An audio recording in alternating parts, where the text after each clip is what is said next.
Bismillahirrahmanirrahim. Alhamdulillahirabbil alamin wa bihi nasta'in ala umurid dunya waddin. Wassalatu wassalamu ala asyrafil anbiya'i wal mursalin sayyidina wa maulana Muhammadin wa ala alihi wa sahbihi wa man tabi'ahum bi ihsanin ila yaumiddin, amma ba'du. Pertama-tama marilah kita panjatkan puji syukur kita kehadirat Allah Subhanahu wa taala yang telah memberikan taufik dan hidayahnya kepada kita semua, memberikan kita nikmat iman, Islam dan ihsan. Dan juga alhamdulillah pada pagi hari ini kita bisa menyimak kajian siaran keagamaan program Kanwil Kementerian Agama Provinsi Jawa Tengah. Salawat serta salam tak lupa juga kita haturkan kepada junjungan Nabi kita, Nabi besar Muhammad sallallahu alaihi wasallam yang telah membawa umat manusia dari alam kegelapan menuju alam yang terang benderang, minaz zulumati ilan nur wa ila siratal mustaqim. Kaum muslim dimanapun Anda berada, saya Hilal akan menemani Anda dalam acara siaran keagamaan Cahaya Kolbu Radio Dai 107,9 FM pada pagi hari ini. Dan di tengah-tengah kita telah hadir guru kita Bapak Haji Ahmad Syalabi. Assalamualaikum Pak Yai. Waalaikumsalam warahmatullahi wabarakatuh. Gimana kabarnya? Alhamdulillah luar biasa. Alhamdulillah. Saya tambah semangat melihat wajah Bapak yang berseri-seri. Insya Allah beliau pada pagi hari ini akan menjelaskan tentang dakwah melalui budaya. Guru kita ini adalah beliau aktif di kantor Kementerian Agama Provinsi Jawa Tengah di bidang seksi seni budaya Islam dan musabaqah Al-Quran dan Hadis. Baik kaum muslim, langsung saja kita simak paparan dari beliau, dan nanti bila mana ada pertanyaan silahkan dilayangkan ke chatting WhatsApp 0821 336 70.000 atau telepon 024 674 6352. Mari bersama kita menyimak. Monggo Pak Yai. Assalamualaikum warahmatullahi wabarakatuh. Waalaikumsalam warahmatullahi wabarakatuh. Alhamdulillahilladzi anzala as-sakinata fi qulubil mu'minin liyazdadu imanan ma'a imanihim. Asyhadu an la ilaha illallah wahdahu la syarikalah wa asyhadu anna sayyidana Muhammadan abduhu wa rasuluhu alladzi la nabiyya ba'dah. Allahumma salli wa sallim wa barik ala habibika sayyidina Muhammad wa ala alihi wa ashabihi al-kiram, amma ba'd. Para pendengar yang budiman beserta rekan-rekan penyiar Radio Dais dan juga teman-teman dari Kanwil Kementerian Agama Provinsi Jawa Tengah yang berbahagia. Alhamdulillah atas izin Allah pada kesempatan pagi hari yang cerah ini kita dapat bersilaturahim, bertemu kembali dalam rangkaian acara siraman kolbu Radio Dais yang diselenggarakan oleh Kantor Wilayah Kementerian Agama Provinsi Jawa Tengah. Para pendengar yang budiman, insya Allah pada kesempatan siang hari ini saya akan menyampaikan tema tentang dakwah melalui budaya. Atau kalau dalam bahasa saya mungkin ini adalah dakwah dengan menggunakan pendekatan kearifan lokal ya, seperti itu. Sebetulnya yang harus berbicara di sini menurut saya adalah para pakar dakwah dari UIN Wali Songo ya kalau di Semarang, ataupun UIN-UIN lainnya yang terkenal, karena untuk membahas tentang dakwah ini perlu basic keilmuan yang mendalam, tidak hanya sebatas dia tahu sedikit, tetapi betul-betul orang yang paham betul tentang apa itu dakwah.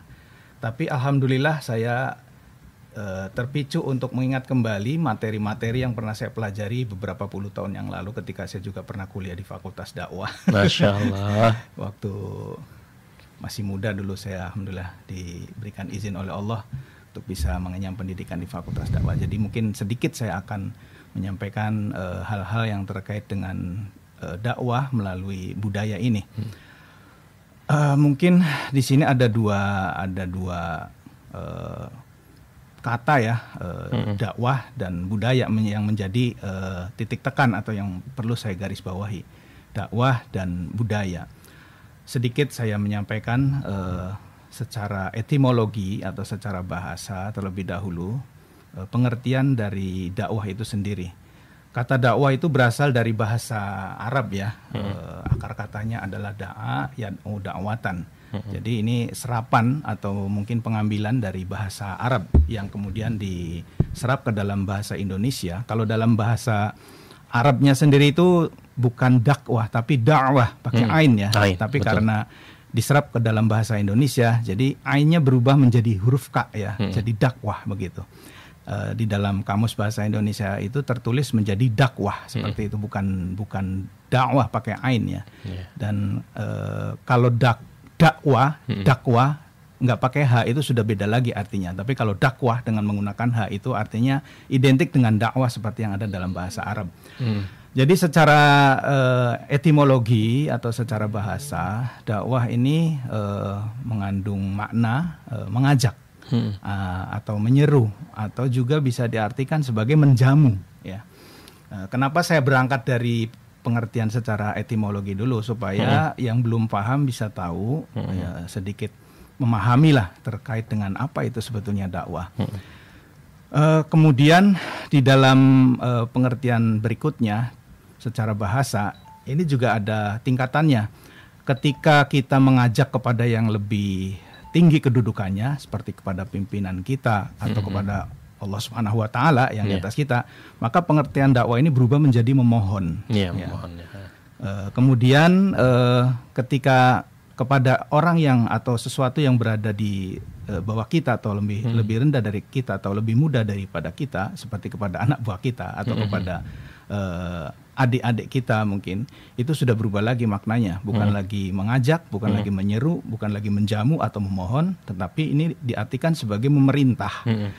Itu secara etimologinya, secara bahasanya seperti itu. Kemudian dakwah menurut istilah, karena ketika kita ingin memahami sebuah kalimat itu kita harus memahami dulu dari sisi etimologi, sisi bahasa dan juga dari sisi terminologinya atau secara istilahnya. Maka dakwah menurut istilah adalah mengajak manusia untuk melakukan suatu kebaikan dan mencegah manusia untuk berbuat kemungkaran dalam rangka apa? Dalam rangka mencapai kebahagiaan di dunia maupun di akhirat. Ini saya mengambil pendapatnya Syekh Ali Mahfuz dalam kitabnya Hidayatul Mursyidin. Ini sudah cukup terkenal di kalangan teman-teman di Fakultas Dakwah atau orang yang mempunyai aktivitas bergerak di bidang dakwah. Nah, kemudian perlu sedikit saya garis bawahi bahwa ajaran Islam ini diturunkan oleh Allah Subhanahu wa taala ke muka bumi melalui Nabi Muhammad. Itu tujuannya cuma satu. Yaitu untuk menciptakan kemaslahatan di muka bumi.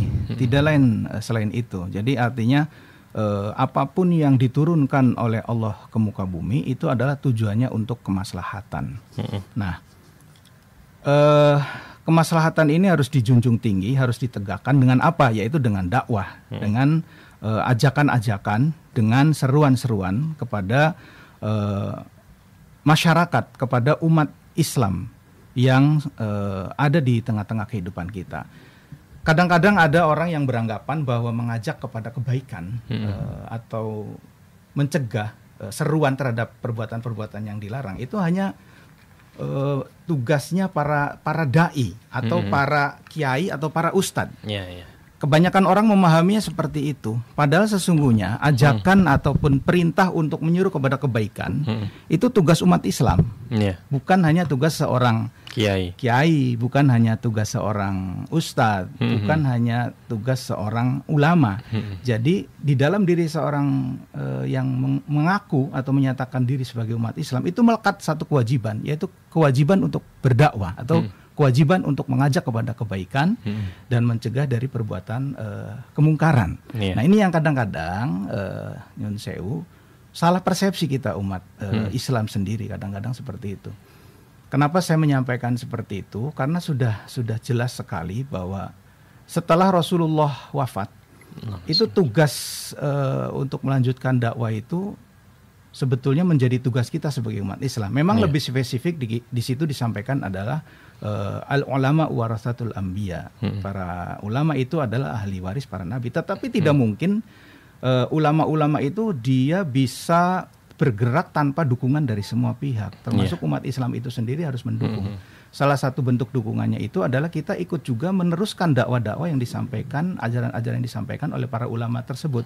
Sehingga nanti kita di lingkup terkecil, mungkin di keluarga kita, kemudian atau mungkin di lingkungan pekerjaan kita harus bisa menjadi uswah, harus bisa menjadi teladan, harus mengajak kepada kebaikan. Sebagaimana yang menjadi tujuan dari Islam diturunkan di muka bumi ini adalah untuk menciptakan kemaslahatan, kebaikan. Jadi segala sesuatu yang melanggar atau yang keluar dari tujuan Islam itu adalah sesuatu yang memang harus kita singkirkan, dan kita punya kewajiban untuk menegakkan kemaslahatan di muka bumi. Baik, selanjutnya berbicara tentang dakwah, ini ada beberapa unsur tentang terkait dengan dakwah ini. Yang pertama adalah kita harus mengenal apa itu subjek dakwah. Jadi dalam dakwah itu ada beberapa unsur. Yang pertama subjek dakwah, kemudian ada objek dakwah, kemudian ada materi dakwah, ada juga media dakwah, kemudian ada juga metode dakwah. Nah, dua hal tadi yang saya sebutkan, materi dakwah dan metode dakwah, ini mungkin akan terkait dengan materi yang sedang kita simak bersama-sama, yaitu dakwah melalui budaya. Nah, ini adanya di sini terkait dengan materi dakwah dan metode dakwah. Kemudian yang terakhir unsur dakwah itu adalah efek dakwah itu sendiri atau aplikasi dakwah di dalam kehidupan masyarakat. Karena percuma dakwah itu digembar-gemborkan tetapi nggak ada dampaknya di dalam kehidupan bermasyarakat.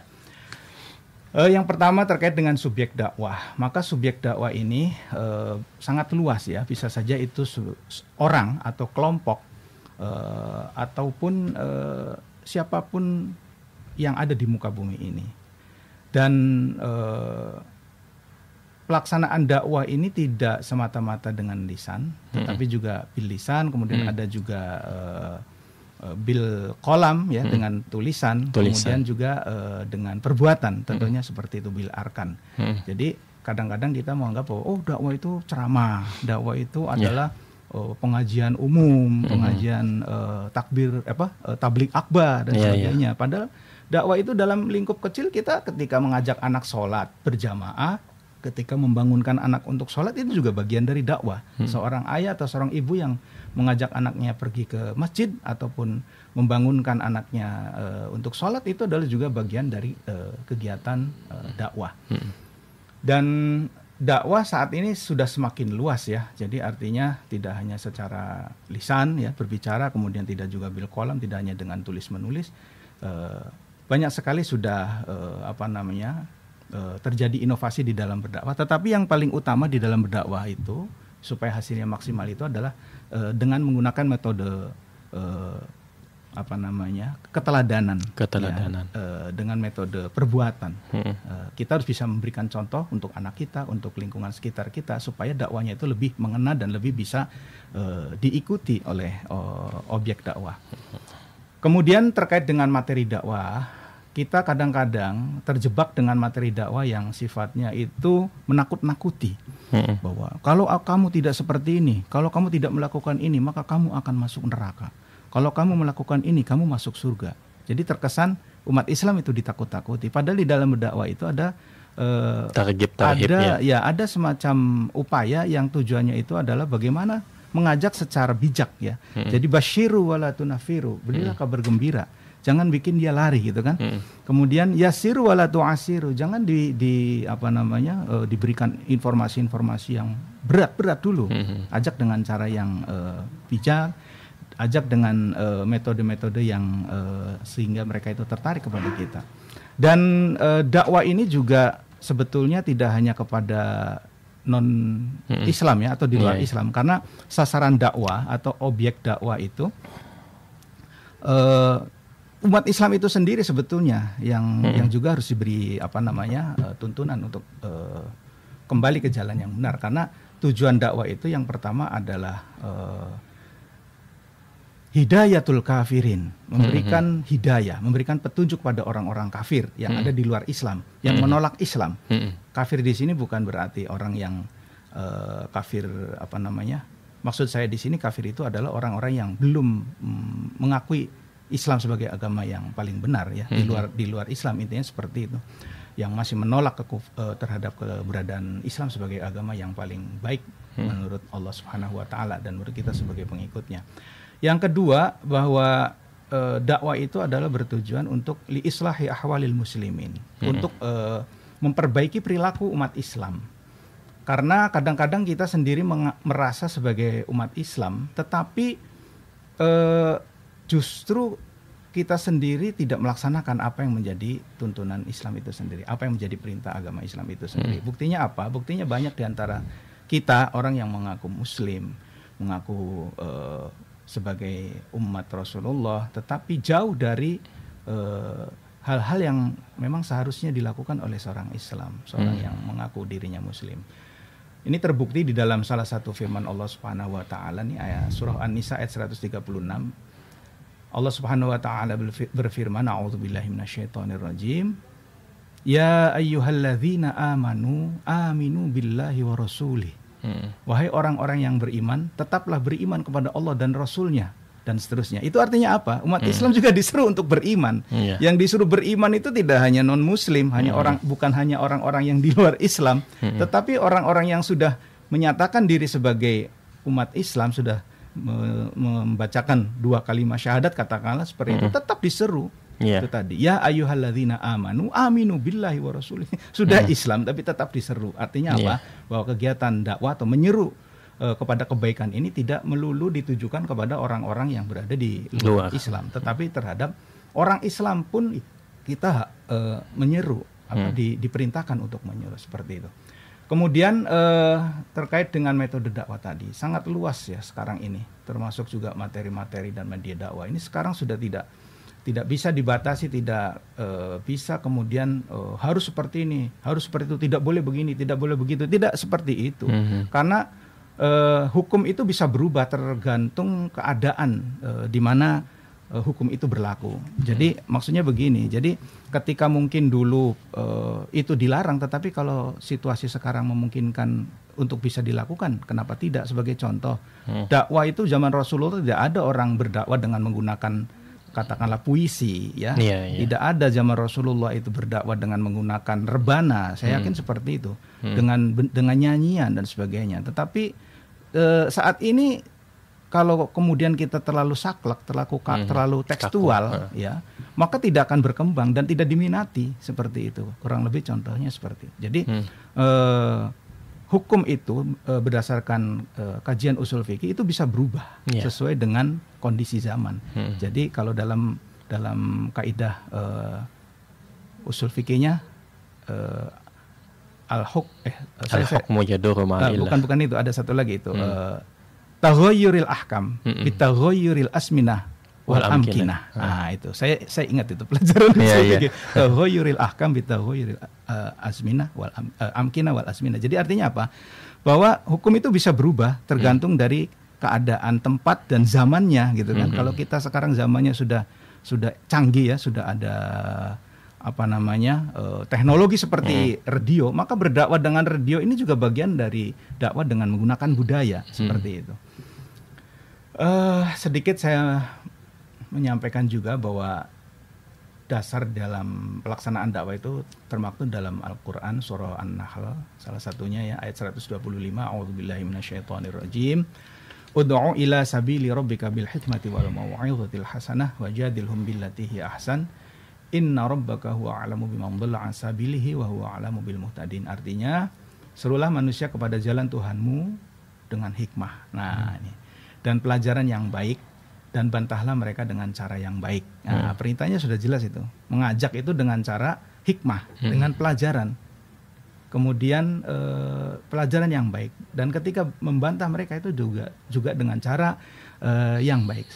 Sesungguhnya Tuhanmu dialah yang lebih mengetahui tentang siapa yang tersesat dari jalannya, dan dialah yang lebih mengetahui orang-orang yang mendapat petunjuk. Di sini yang bisa kita ambil pelajaran dari ayat tadi, bahwa ketika kita berdakwah itu kita harus melihat kondisi, melihat situasi, melihat audiensnya seperti apa, melihat objek dakwahnya seperti apa.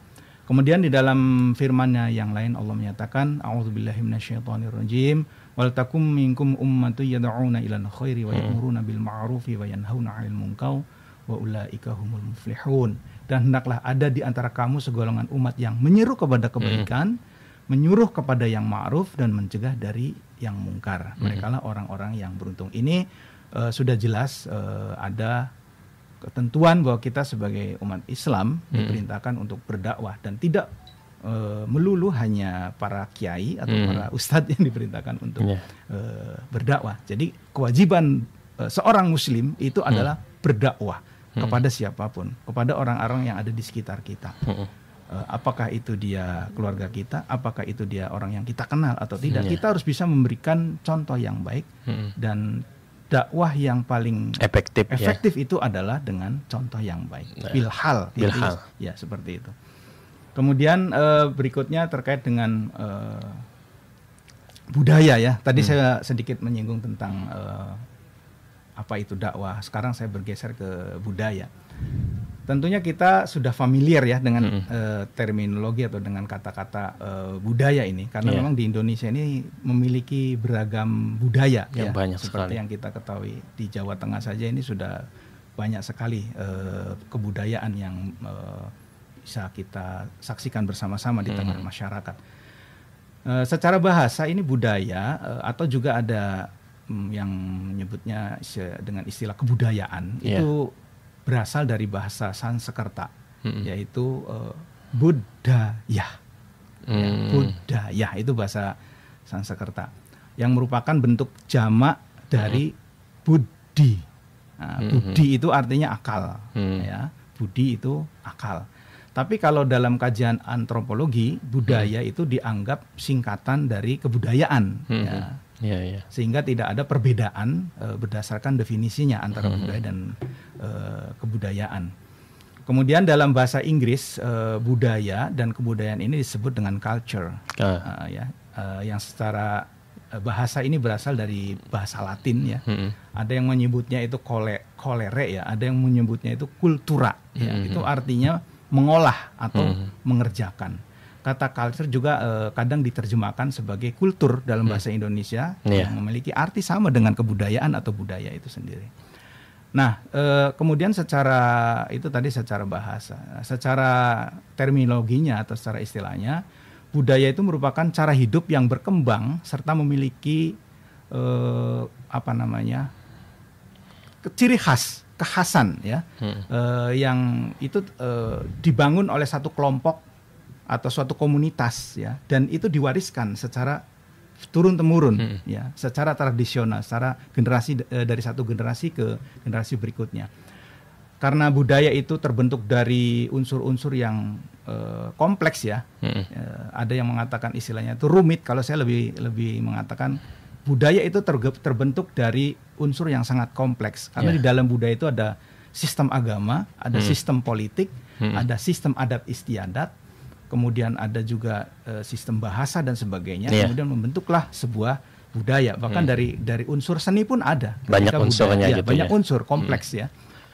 Kemudian budaya ini juga mempengaruhi aspek kehidupan manusia ya, seiring dengan berjalannya waktu, dan memang ada kelompok-kelompok yang secara khusus ya menjaga agar budaya itu tetap bisa terjadi atau terjaga di dalam satu masyarakatnya. Nah, terkait dengan berdakwah dengan budaya ataupun kalau kita bisa lebih persempit dengan seni budaya, itu saya kira merupakan hal yang tidak dipersoalkan menurut pandangan saya, karena budaya itu berasal dari akal pikiran manusia. Tadi kan dikatakan budi ya, akal ya. Budaya itu yang menciptakan budaya itu pada dasarnya adalah akal pikiran manusia. Sehingga terciptalah sebuah kebiasaan, sebuah tradisi, sebuah adat istiadat yang kemudian tertancap di sebuah masyarakat, di dalam sebuah komunitas. Nah, pertanyaan berikutnya, apakah berdakwah dengan menggunakan budaya ini sesuatu yang memang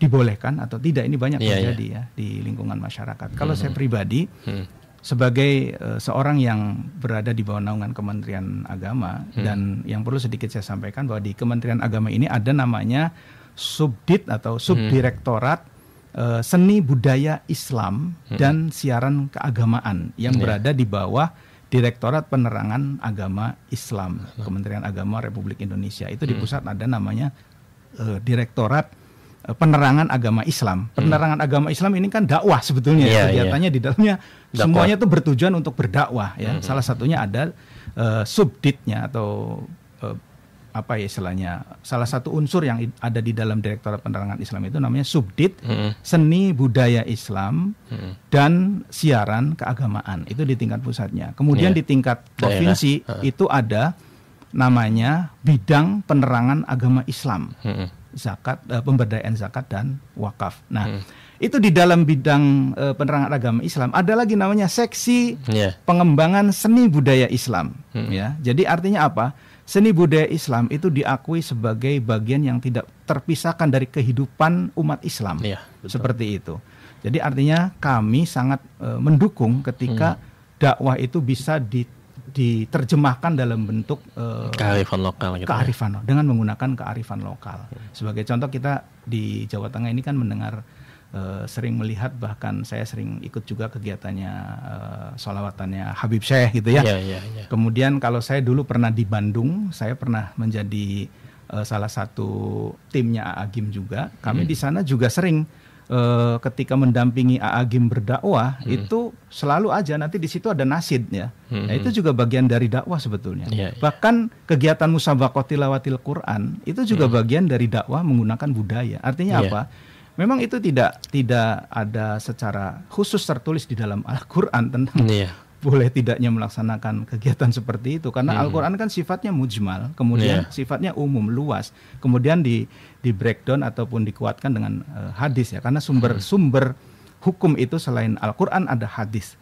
Nah, kemudian kalau kita meminjam pendapatnya para ulama usul fikih, setelah hadis itu yang dijadikan sebagai sumber atau rujukan hukum itu adalah akal. Begitu ya, seperti Imam Al-Mawardi itu menyatakan bahwa akal itu adalah sebagai sumber hukum. Jadi artinya apa? Budaya yang terbentuk dari olah fikir akal, olah fikir rasa, itu adalah bagian yang tidak terpisahkan dan sebuah keniscayaan untuk saat ini dimanfaatkan atau bisa digunakan, disinergikan untuk kegiatan dakwah. Jadi seperti itu. Jadi ketika ada MH Ainun Najib umpamanya, kemudian ada grup Nasidaria, kemudian ada juga ini ada Radio Dais, ya. Kemudian juga ada Gusmus yang ketika berpuisi menggunakan berdakwah menggunakan puisi, kemudian ada Habib Zainal Abidin yang dari Pekalongan itu Az-Zahir, itu kan sebetulnya mereka itu adalah sedang melakukan kegiatan dakwah juga, tetapi dikemas dengan budaya, dengan seni budaya. Roma Irama juga ya. Begitu. Dan Wali Songo, ya Roma Irama betul, itu luar biasa sekali. Dan Wali Songo pun kita sudah dengar ya, seperti beliau Sunan Kalijogo gitu ya, kemudian ada Sunan Bonang, Sunan Muria, itu kan berdakwah dengan menggunakan budaya-budaya lokal, dengan menggunakan pendekatan kearifan lokal. Jadi pendekatan dakwah melalui budaya dan tradisi itu sebetulnya dianjurkan di dalam Islam. Ya, mengakui adat sebagai sumber hukum itu berarti juga dapat dijadikan sebagai metode dakwah. Karena al-adatu muhakkamatun idza lam yata'arad bisyariah. Jadi adat itu sebetulnya bisa jadi sumber hukum juga.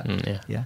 Jadi ketika tetapi dengan catatan adat itu tidak bertentangan dengan syariat. Jadi makanya kita ketika mungkin di di lingkungan pengadilan kita sering mendengar ada istilah hukum adat ya, karena memang adat itu bisa dijadikan hukum, gitu. Jadi tidak hanya Al-Quran, memang Al-Quran sumber utama. Kemudian di situ ada hadis, ya. Kemudian ada ijma, qiyas, bahkan akal pun para kalangan usul fikih menyatakan sebagai sumber hukum. Tetapi tentunya ada batasan-batasan karena akal itu tidak bisa masuk terlalu jauh, dijadikan sebagai alat untuk istimbat hukum.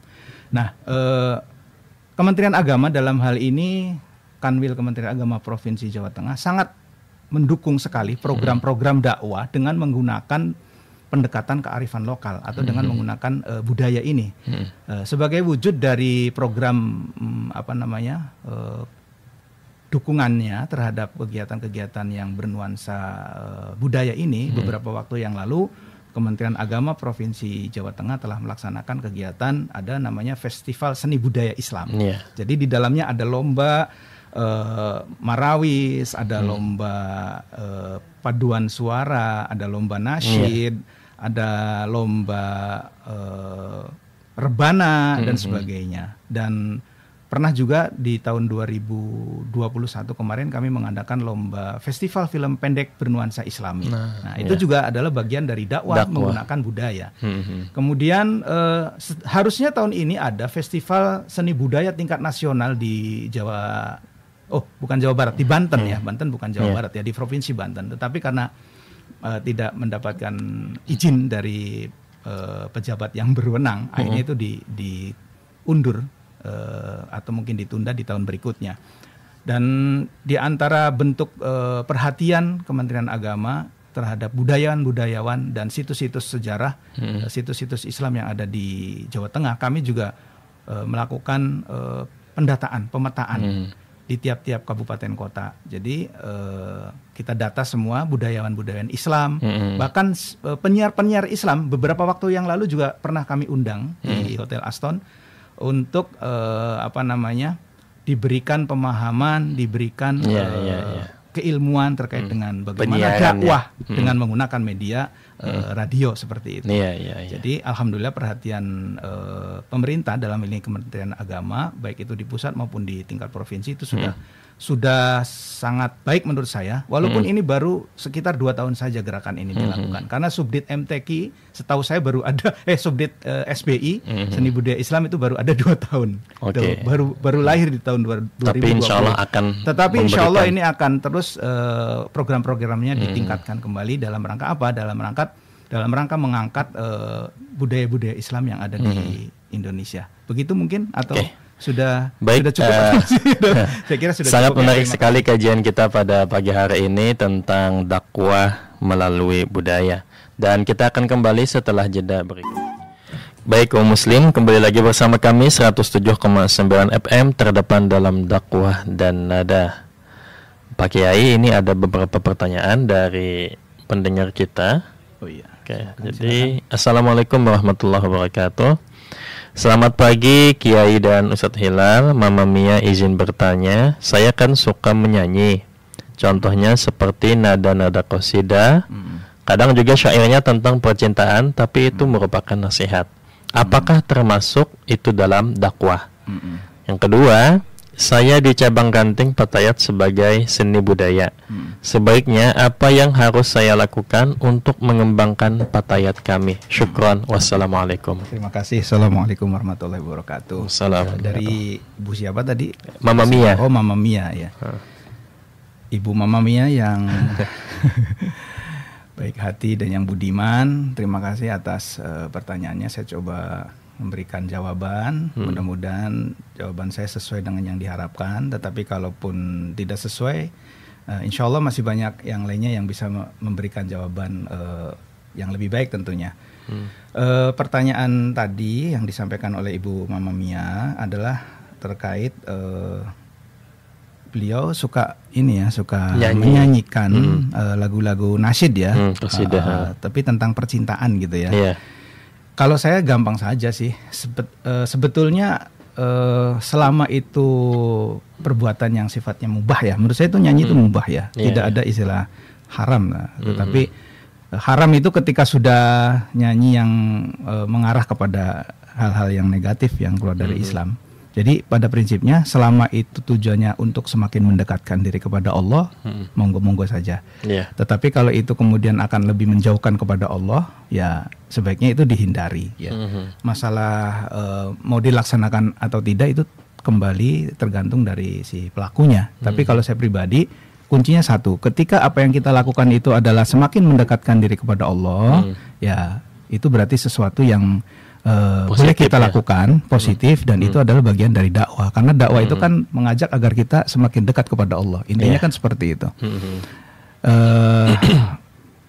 Kalau nasyid saya kira rata-rata memang lagu-lagunya menggiring ke sana ya, entah itu tentang lagu cinta atau apa, tetapi di dalamnya ada nasihat sebetulnya. Saya kira tidak masalah, monggo dilakukan saja.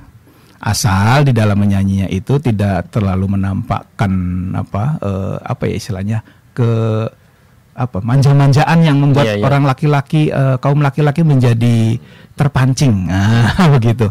Nggak usah terlalu banyak gerakan seperti gerakannya Inul Daratista yang seperti itu, saya kira itu dihindari. Sepanjang nyanyinya itu kita wajar, gerakannya itu paling ya gerakan mulut sajalah kalau bisa gitu. Tetapi kalau memang ada gerakan yang di luar itu ya jangan terlalu berlebihan lah, lenggak-lenggok dan sebagainya. Saya kira itu tidak boleh ya. Saya kira itu dihindari saja, tidak masalah sih kalau yang tidak seperti itu.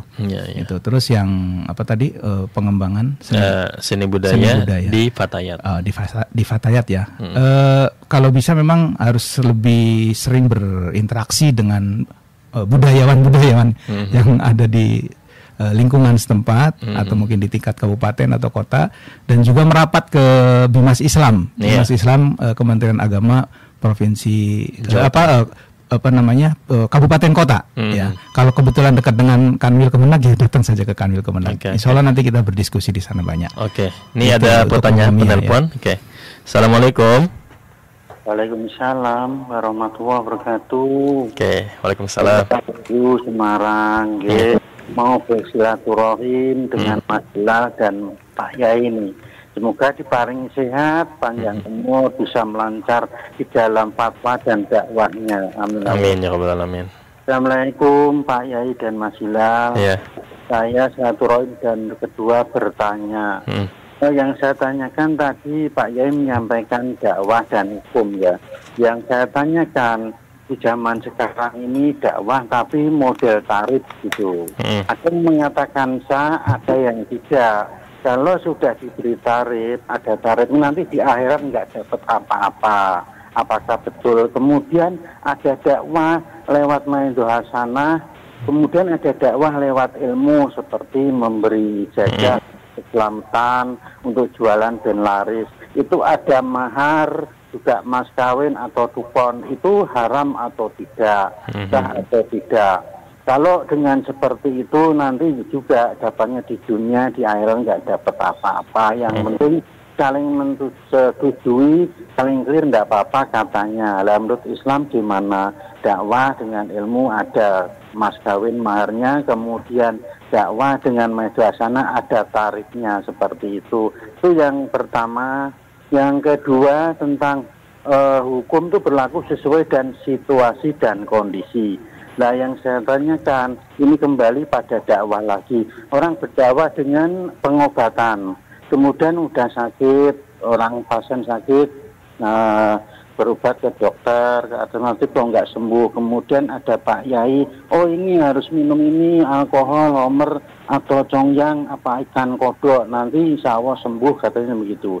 Jadi apakah yang seperti itu bisa merubah hukum yang haram menjadi halal atau mubah atau bagaimana sebaliknya?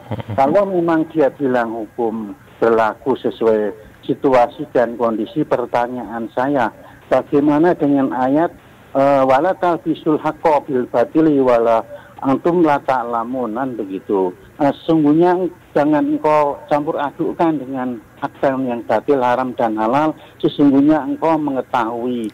Kalau kurang lebih ayatnya seperti itu. Mohon penjelasan. Yang terakhir yang saya tanyakan, yang saya ketahui adalah tabiin turunan sahabat Nabi. Generasi berikutnya yang saya tanyakan bukan tabiin, apa pengertian dari sabiin? Martunun Pak Yai dan Mas Hilal atas jawabannya. Assalamualaikum warahmatullahi wabarakatuh. Waalaikumsalam warahmatullahi wabarakatuh. Jadi ini ada 3 pertanyaan tadi itu panjang. Banyak banget ya. Saya nggak dengar pertanyaan. Jadi yang pertama, bagaimana semisal dakwah atau tablik akbar, tapi si pendai ini pakai tarif. Nah, apakah betul nanti di akhirat itu dia tidak mendapatkan apa-apa gitu? Atau semisal mawizatul hasanah, atau semisal punya syarat mahar dan lain sebagainya. Nah, itu bagaimana tanggapan Pak Yai? Betul. Terkait dengan pertanyaan tadi, saya setuju itu ya. Jadi ketika seorang yang berdakwah atau apapun namanya yang sejenis itu ya, kemudian itu kan sebetulnya tujuannya adalah karena Allah ya, mestinya ya. Tetapi kalau dia sudah menjual ayat-ayat Allah seperti dengan ada semacam tarif dan sebagainya, saya menganggap bahwa dia hanya dapat di dunianya saja, ya, hanya dapat uang itu saja dan pahalanya nol. Menurut saya seperti itu. Betul. Jadi sebaiknya kalau memang ada ulama yang seperti itu ya, atau ada mubalik yang seperti itu ya, mungkin sebaiknya ya kita hindari, cari yang lain saja yang tidak seperti itu. Kalau saran saya seperti itu. Saya setuju dengan Bapak itu. Ya, kalau kiai-kiai kampung keikhlasannya mantap gitu ya. Ya, insya Allah seperti itu. Saya sangat tidak setuju ketika ada seorang ulama atau seorang mubalik terkenal apalagi seperti itu. Yang belum terkenal saja ketika seperti itu saya kurang sepakat. Iya, nggak respect sudah ya nilainya turun lah. Iya, gitu. Iya, betul. Nah, saya sepakat itu. Kalau memang ada yang berpendapat bahwa dia hanya mendapatkan sesuatu di dunia saja dan di akhirat tidak mendapatkan apa-apa, ya betul. Ya, betul. Karena nilai ikhlasnya sangat dipertanyakan begitu. Oke. Kemudian yang selanjutnya ini pertanyaan beliau. Tadi disebutkan kaidah al-hukmu yadurru ma'al-illah wujudan wa adaman. Nah, kemudian ada orang yang sakit, lalu datang dia ke seseorang, kemudian orang ini mengatakan kamu bisa sembuh, tapi kamu semisal makan kodok atau makan sesuatu yang diharamkan, minum khamr dan lain sebagainya. Nah, apakah ini diperkenankan sementara ada ayat wala talbisul haqqo bil batil wa antum ta'lamun? Saya tidak sepakat itu. Artinya itu tidak dibenarkan. Itu tidak dibenarkan. Tidak gitu dibenarkan. Ya? Oke.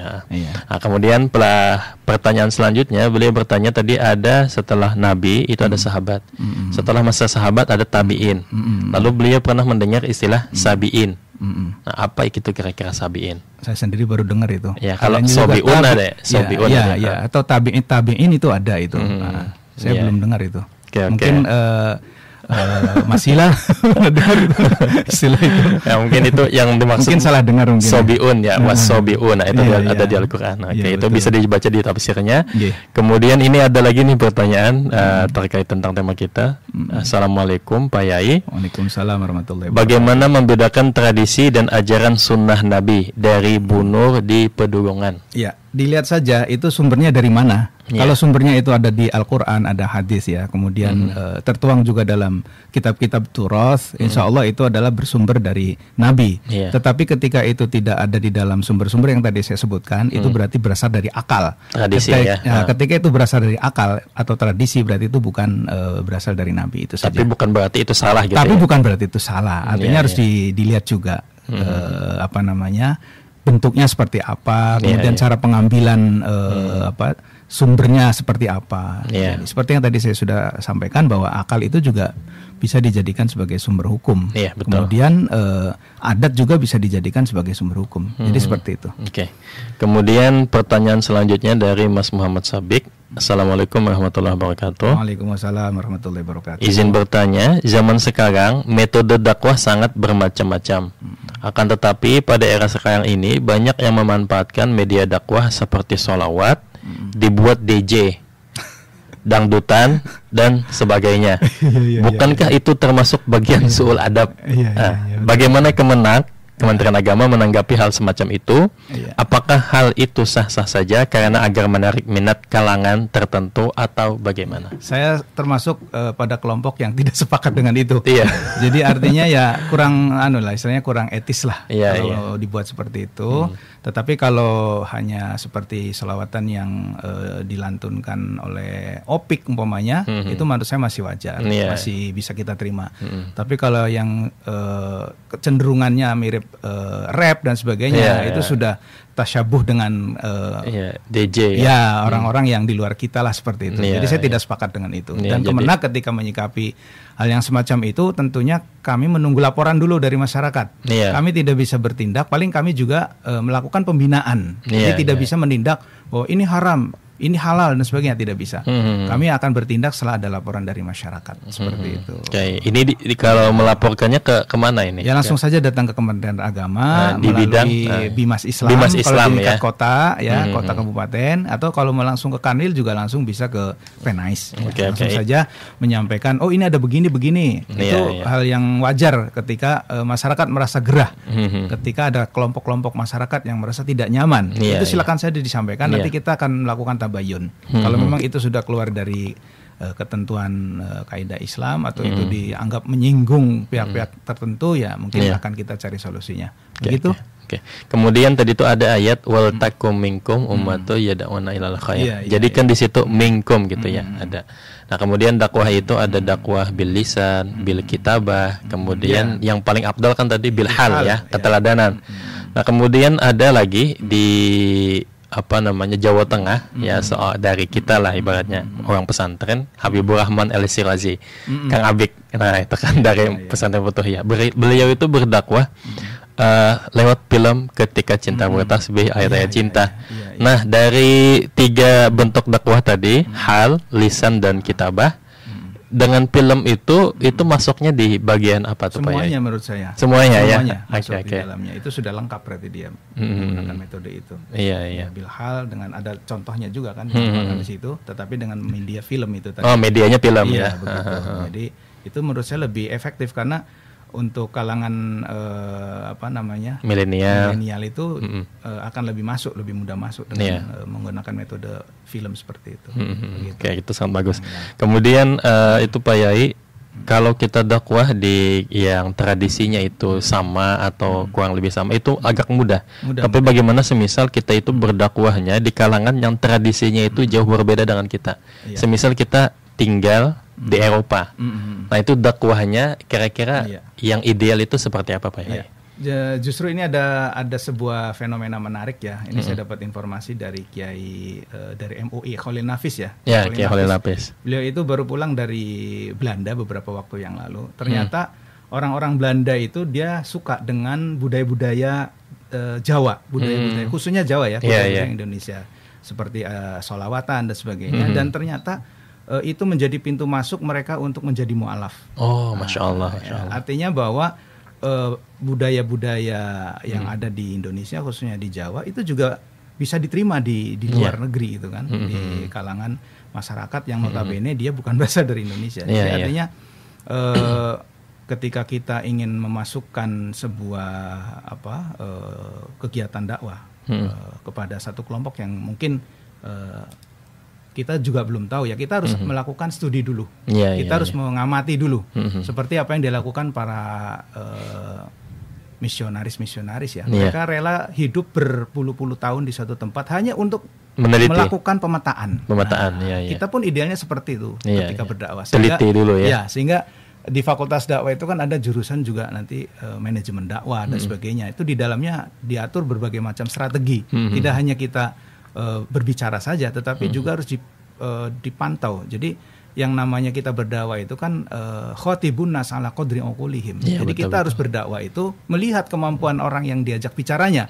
Kalau kita berbicara dengan nyun sewu, mohon maaf, kalangan seperti pedagang asongan dan sebagainya, ya kita juga harus mengikuti dengan cara mereka berbicara gitu kan. Mungkin kadang-kadang keluar kata-kata kasar dan sebagainya, seperti dakwahnya siapa itu Gus Miftah ketika beliau ceramah di lingkungan para pecinta karaoke dan sebagainya. Beliau juga harus mengikuti seperti itulah. Tapi bukan berarti kita larut ya. Bahkan saya dengar dulu Gusmi itu ketika masih hidup beliau ketika berdakwah itu tidak kemudian hanya masuk ke kalangan pesantren atau di pondok-pondok pesantren atau di masjid. Beliau masuk juga ke tempat-tempat yang seperti dilakukan oleh Gus Miftah. Jadi kita ketika berdakwah itu melihat audiensnya seperti apa, kita pelajari betul, kita petakan, baru setelah itu kita masuk. Jadi tidak semudah membalikan telapak tangan seperti itu kurang. Dan ini memang perlu perhatian khusus di situ ya. Iya, betul. Kemudian Pak Yai ada kita pernah membaca itu Arapegon yang ditulis. Kiai Soleh Darat, Kiai Ahmad Khalil Salak, kemudian ada lagi Kiai Bisri Mustafa. Itu kan menggunakan Arapegon tuh. Betul. Nah, apakah itu termasuk bagian budaya dakwah gitu? Betul, itu bagian dari metode dakwah. Metode dakwah ya. Betul. Jadi untuk mengenalkan Islam, mengenalkan bahasa Arab, tapi dengan cara yaitu tadi penggabungan tulisan Arab tetapi bahasanya bahasa Jawa begitu. Oke. Ini harus berkreasi lah. Kearifan lokal gitu ya. Kearifan lokal seperti yang tadi saya sampaikan. Mungkin ada lagi pesan-pesan Pak Yai sebelum kita akhiri perjumpaan kita pada pagi kali ini. Ya, pada prinsipnya apapun bentuk kegiatan yang sifatnya menuju kepada mengajak kepada kebaikan, selama itu memang tidak ada larangan, di dalam Al-Quran atau dalam hadis ataupun di dalam ijma, qiyas dan sebagainya, maka itu sah-sah saja dilakukan sebagai metode untuk berdakwah. Dalam hal ini ketika kita memanfaatkan budaya, kearifan lokal, itu akan semakin memudahkan dakwah itu bisa diterima. Jadi kita harus bisa menyesuaikan kondisi audiens dengan apa yang akan kita lakukan, apa yang akan kita dakwakan. Jadi jangan memaksakan kehendak dengan cara hikmah, dengan cara mau'izah hasanah. Jadi sebagai contoh, ketika dulu Rasulullah melarang salah seorang yang dia tidak tahu bahwa kencing di masjid itu kan haram hukumnya. Tetapi ketika beliau melarang itu tidak langsung serta-merta sedang kencing diberhentikan, tidak boleh. Nah, tapi dengan cara yang biar selesaikan dulu. Selesai dulu kencingnya. Setelah selesai baru diberi nasihat. Jadi jangan langsung dipenggal di tengah jalan seperti itu. Malah tercecer. Malah nanti beliau bisa shock dan bisa sakit. Jadi kurang lebih seperti itu, jangan kelembutan, jangan dengan kekerasan, jangan dengan pemaksaan. Makanya tadi ada prinsip berdakwah itu basyiru wala tunafiru, ya. Berikan kabar gembira, jangan memberikan kabar-kabar yang membuat orang takut ya.